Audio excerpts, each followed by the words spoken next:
Okay, welcome to the video. This video I thought of today, so I don't have much planned for it. It's going to be kind of like a podcast style where I just go off the cuff on issues that I'm having with the R5 Mark II that I don't see anyone else having. Now, it could be down to the fact that most people that are making reviews on it right now are being paid by Canon to not say the crap things that are about this camera. But I'm not being paid by Canon. I'm a Canon fanboy. I love the ecosystem.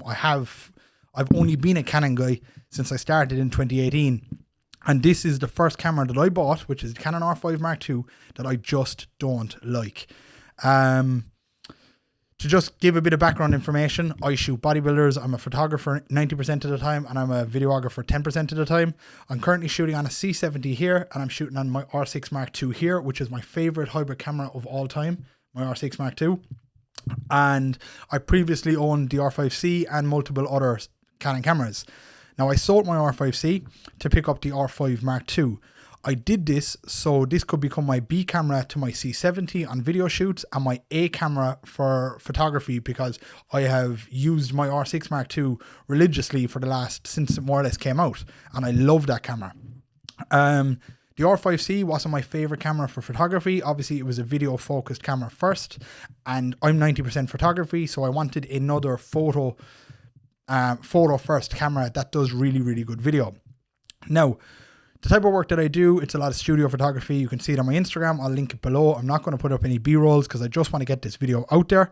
I do a lot of studio work, so that's the kind of photography I do. And then I do like YouTube documentary work with bodybuilders and stuff like that. I travel around to a lot of the NPC shows following like bodybuilders. I could actually link Connor McGee below. He's one of my most recent clients that I did work with. So that's the kind of work that I do. So it's very, very run and gun, very off the cuff, and then a lot of studio work.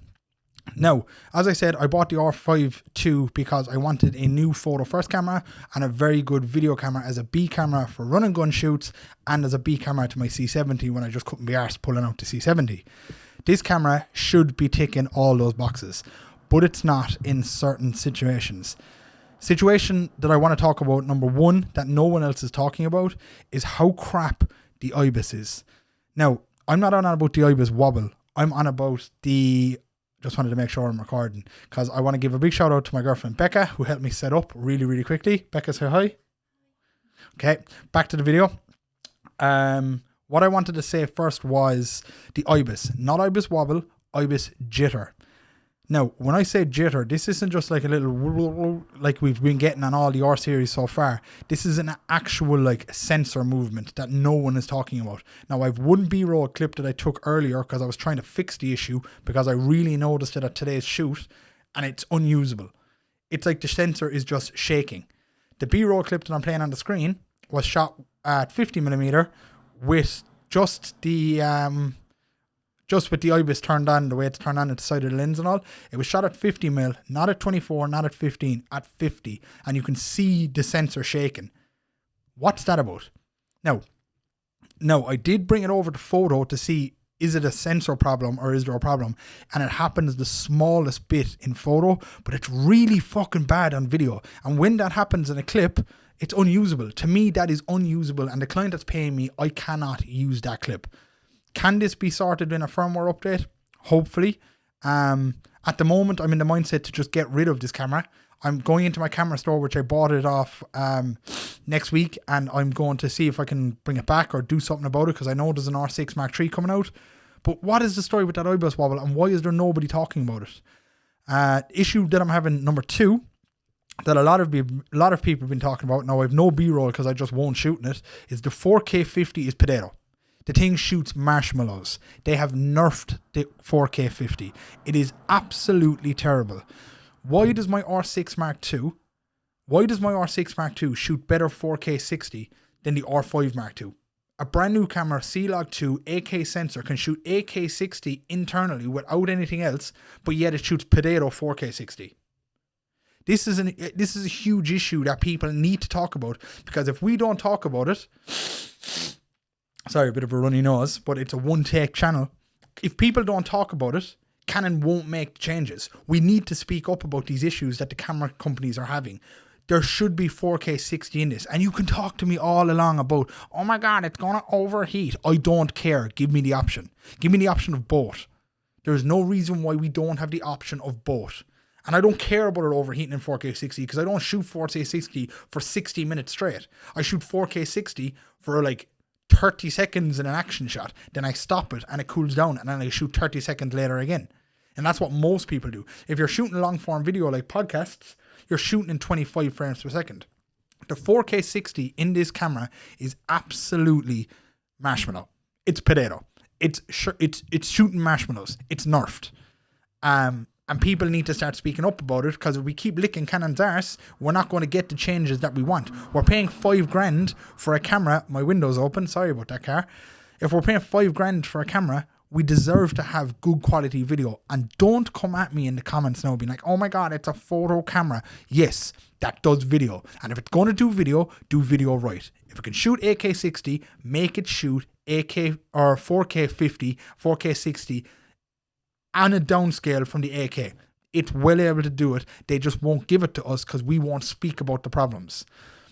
The last issue that I have, and it's an issue I see a lot of people lying about on social media, is the overheating. The overheating in this camera is a joke. It overheats in 32 minutes.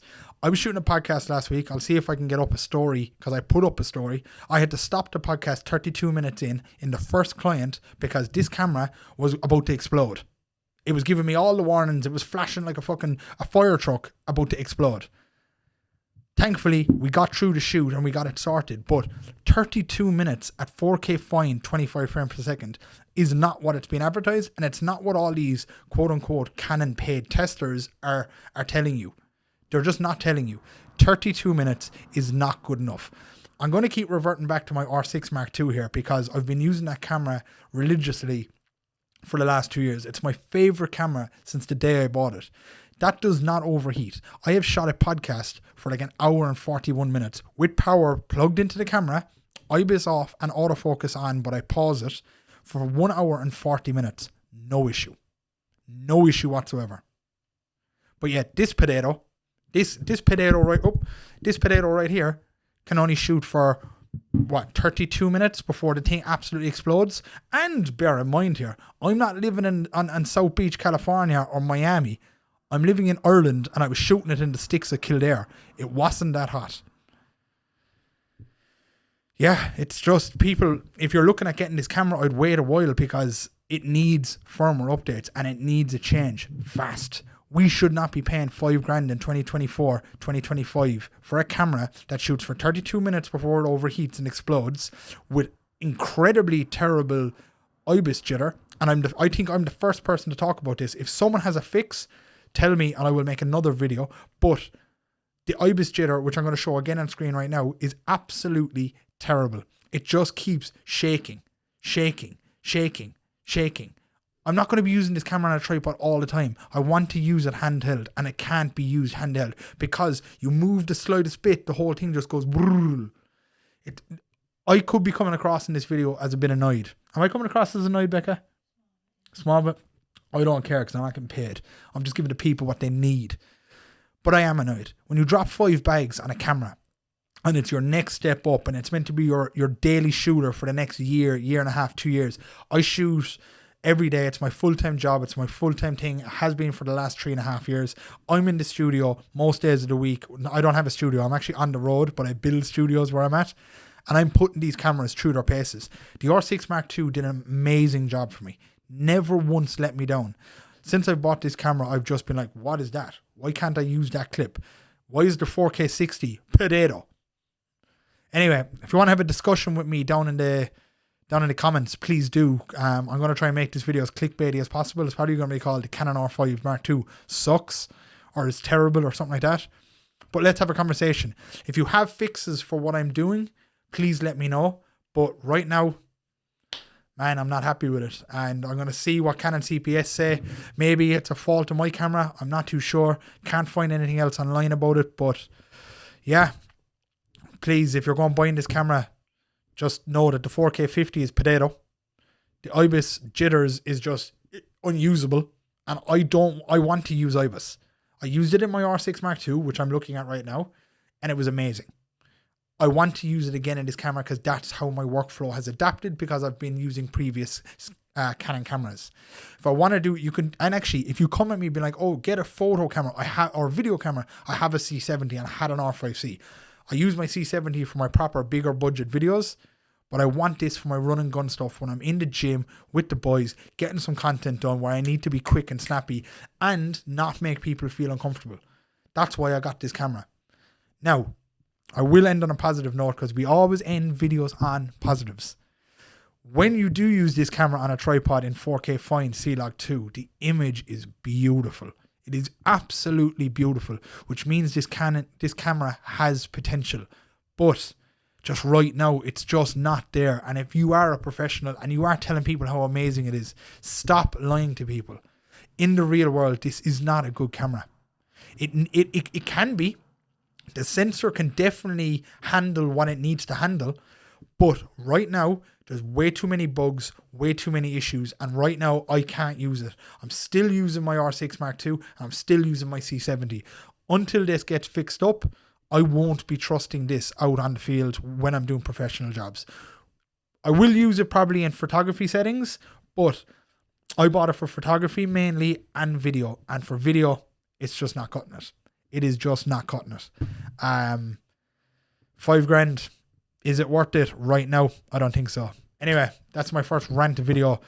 As I said, I didn't plan it. I left the shoot today where I was in a gym and I was having these issues, and I was like, you know what? I need to tell people the issues that we're having. The issues that I'm having with this camera so people can get a proper review of the camera. Now, I also want to add, I've been using this for 6 weeks, I think.